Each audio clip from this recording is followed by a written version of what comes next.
A young Pune businessman slips and falls down a steep gorge while taking photos during a romantic pre-birthday trek. 5 days later, a chilling truth has shattered the nation. The Pune Rural Police have arrested 20-year-old Sia Goyal and her 22-year-old alleged boyfriend Chetan Chaudhary.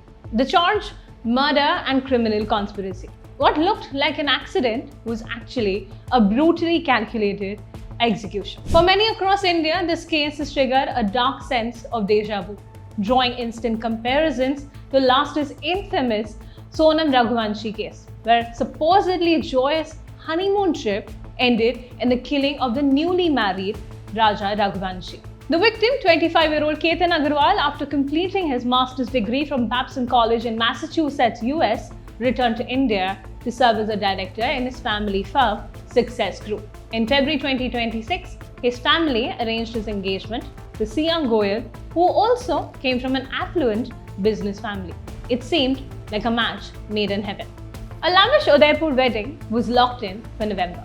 But unknown to the Agarwals, Sia was in a relationship with Chetan Chaudhary.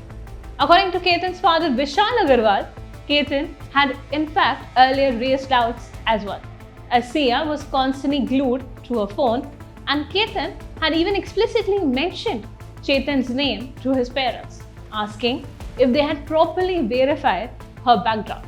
But because the families had known each other for long, his concerns were brushed aside. As the wedding date drew closer, the pressure intensified, and investigators say Sia and Chetan began plotting to eliminate Ketan. Their attempt started weeks before the murder at the Lohargarh Fort. In early June, Ketan and Sia were scheduled to fly out for a romantic pre-wedding photo shoot in Bali. But the trip fell apart at the last minute at the Mumbai airport because Ketan's passport suddenly went missing. In a bizarre twist, the police have now revealed that it was Sia who had intentionally hidden his passport to sabotage the trip. On June 14, the couple went for a trek at the Lohargarh Fort. Ketan's father revealed to the police that Sia had allegedly pushed Ketan, but claimed she only did it because she spotted a snake and panicked while trying to save him. Then came June 18, the day before Sia's 20th birthday. She insisted on going to the Lohargarh Fort yet again. So how did the police catch them? While scanning the routes to the fort, investigators noticed a young man relentlessly tracking the couple.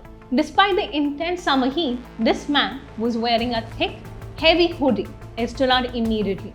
Technical data and call records later proved it was Chetan Chaudhary all along. Once all three of them reached the secluded spot near the gorge, Ketan was blindsided, attacked, and pushed to his death. Perhaps the most disturbing angle of this entire case is what happened after Ketan fell. While Ketan's family was in grief, Sia took to social media to play the part of a devastated fiancé. She posted an emotional tribute on her Instagram story that read, "You left me on my birthday. You left when we were so close to getting married. I still can't understand why you did this to me. I had dreams, questions I'll never get answers to.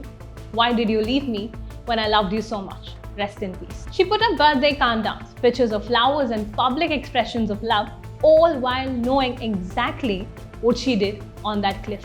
All in a bid to deflect suspicion and paint herself as a grieving victim. But the digital footprint and physical evidence eventually caught up. Both Sia Goyal and Chetan Chaudhary have reportedly confessed to the crime during police interrogation. They have been booked for murder and criminal conspiracy and have been sent to police custody till June 29. Meanwhile, Ketan's father is demanding a deeper investigation into whether other members of the Goyal family knew of the affair. A young happy life cut short, a family shattered, and a reminder of how easily a public display of love can mask a terrifying conspiracy. The question though remains, what happens to the accused who have now been sent to police custody, as everyone is reminded of the cold-blooded Meghalaya honeymoon murder of last year, and the accused Sonam Raghuvanshi being granted bail. So what are your thoughts on this shocking case? Do let us know in the comments below.